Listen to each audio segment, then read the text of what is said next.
Sunshine is creeping in, and in a field a life begins. Survival, survival, they take away and they give. Okay.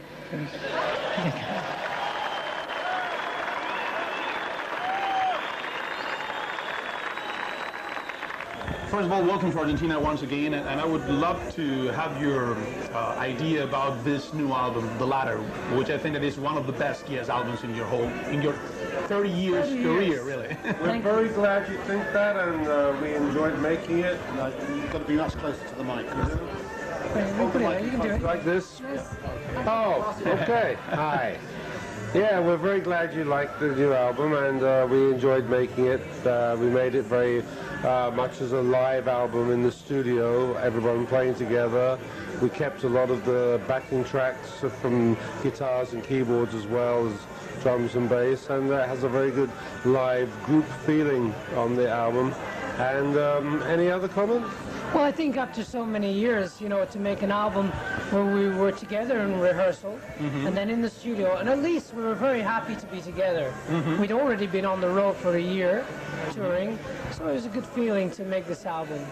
Is there any comments, Steve, or you agree? Just describe that point of view. I don't think we need 3 answers to every question. I can't do it. By the time you two have answered it, I'm not. Is it hard to still find the magic after 30 years? Being together, gathering and composing and writing music and playing. The more you look for it, the less it's there. You know, I mean, you've got to let it just happen. You know, so if you ask us to find the magic, I don't know where it comes from, but it comes from us.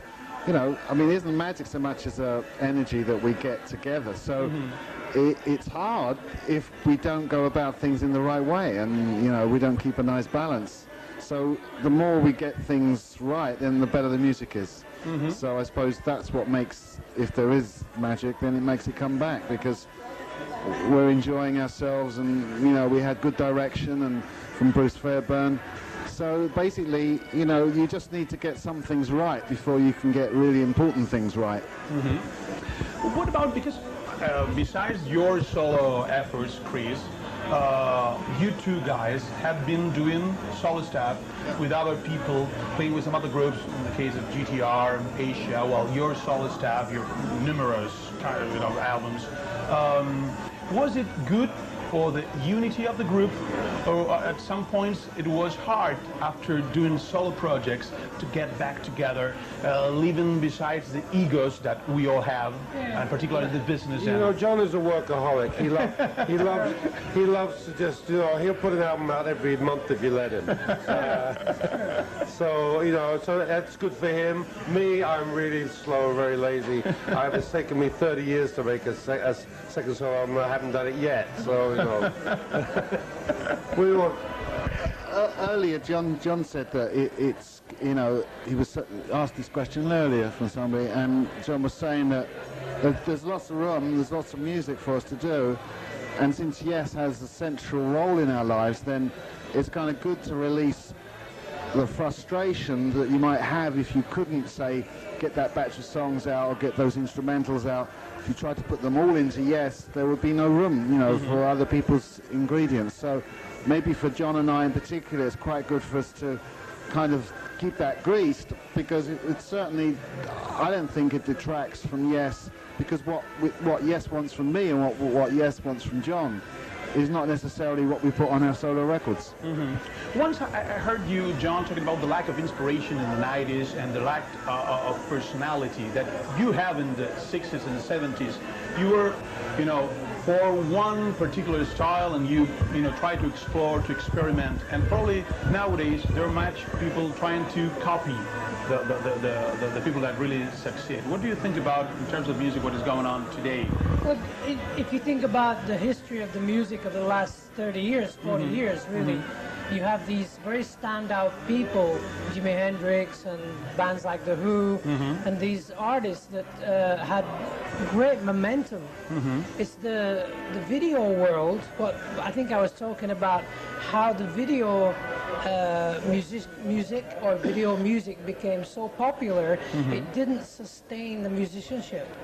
But I still believe there are some very talented musicians around, and I think into the next 10 years, this is when we will hear some of the great music that's available, because there's a lot of young musicians out there wanting just to make music, but they're being told all the time to be a top 10 group or pop group or stick to making money group. And really this destroys a young musician, and he feels like, I just want to make music. I don't want to be told by the big record companies that my music isn't hip or isn't commercial enough.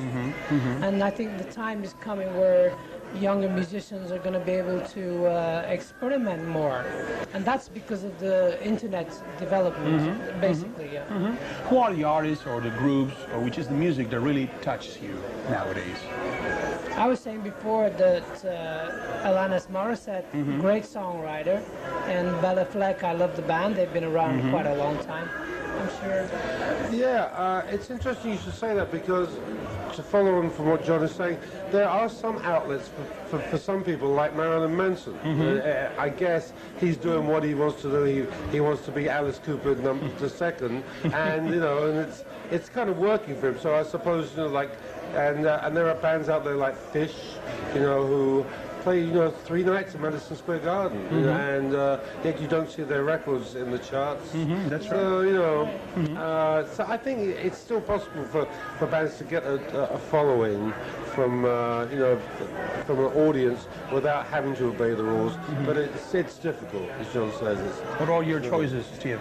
Well, I hate this question because music isn't... Sorry. I mean, there's always new music coming out. But what I hate about it is it puts you in a position to try and like pinpoint things.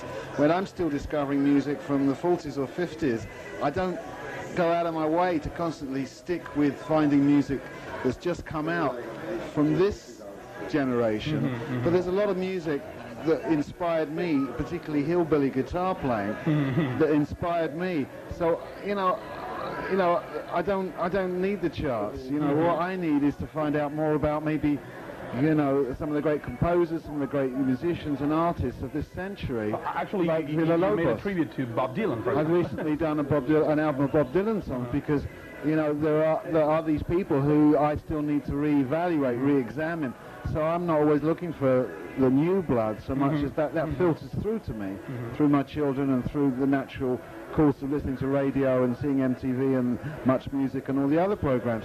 But definitely there's still more music to discover. Say, we just come from Brazil, and I heard somebody playing Villa Lobos in Brazil, and it really meant a lot to me.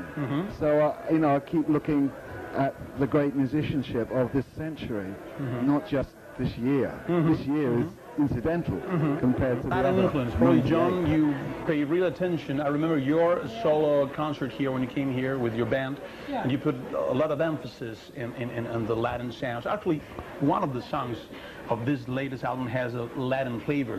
What do you think about the influence and the future of Latin sounds mixing with the rock and roll or pop? It always has done. Even Beatles songs, there's some samba in the Beatles songs, and interesting. I was walking up Florida Street, you know, and there was tango playing, and you know, I was trying to get the band to do a tango once, you know, it didn't work out, but the idea that tango is so beautiful, it's got so much rhythm, it's a special rhythm, you know, and it could easily become rock tango, but it's just one of those things that music now is very world conscious, simply because of the facility of being able to get CDs from all over the world. So people, musicians, listen to so much different kinds of music, so it becomes like a melting pot. You mentioned that you love the city, which I'm really flattered about that, because I really thank you that you love the city, Buenos Aires. You have been, I think, in your particular case, 4 times with the group 3, no? Yeah, 4 times. Yeah, so I really thank you for that. But what were you expecting, basically, because you were the first British group to come to Argentina after the Malvinas War and everything. When you first reached our country, well, I exclude you from this question because you weren't there at that time, but when Right. you reached this country in 1983, were you expecting this type of response from the audience and this love that we have for your music? You know what was very funny? Yeah. Is that we played 3 nights at the football stadium. Yeah. And I guess there was about 30,000 people there every night, and they all knew the words to every one of our songs. And I went back and I checked our Atlantic Records statement for Argentina. We sold 5 albums. Where did all the... There's the money. Yeah, well, Show me the money. And so, you know, that was funny, but Yeah. it was a very exciting. I mean, it was a crazy time for us because we had, you know, like the Guardia Civil guys with us, with the machine guns guarding us, sleeping outside our hotel door at the night, and the top floor of the Sheraton. They had the whole floor for us, and it was kind of crazy. Yeah, I can imagine. Yeah. So, you know, but it was very exciting. The Rock in Rio and the gigs here were very, we played some good concerts here. So. Yeah, I was there. The laser show, your music was incredible. Yeah. Well, thank you for that. To wrap this interview up, there's a lot of people that will watch this interview and are very young, and they don't know a lot about the Yes history. What can you tell us about the beginnings of the group, the evolution of the group, trying to synthesize this in a few minutes, but it would be lovely to have a brief view from you about the evolution of the group and how a group can stand for 30 years being still popular and very respected. Well, very quickly we just got together and we decided we liked vocals and harmonies, and we also, it was the beginning of the time in London when the bands like the Nice were starting to be very instrumentally strong, and we wanted to put a band together, you know, that had very good vocals and instrumentals, and Steve came in and, you know. Yeah, I think one of the things you said earlier, the idea we're changing every couple of years to bring in people like Steve and then Rick Wakeman and continuing still. I think if you have change in your work and you develop with honesty, you know, then you'll survive. It's dangerous out there because you know people are going to shoot at you and tell you you're not good enough. But if you believe in what you're doing and you change constantly because of your belief, if you feel good to do something different, do something different. It comes from here, and that will keep the survival thing going. And then, you know, 30 years down the line, you can't believe you're still making music, you know, so it's an extension. Yeah, well, I mean, also the fact that people come in the band, you know, I've had the chance to come in and out a couple of times, which isn't something I exactly thought I would do. It's given me another perspective on the band to be able to come back to it, say, after 10 years when I wasn't in it, and find the band still wants to make great music, you know, and obviously that's very enduring for us, you know. So, you know, it's people like Rick Wakeman who really kind of missed out because they kind of said, oh, I don't want to do this anymore, and missed the opportunity to see constant development in the band, like I did since I came back to do Keys to Ascension Volume 1.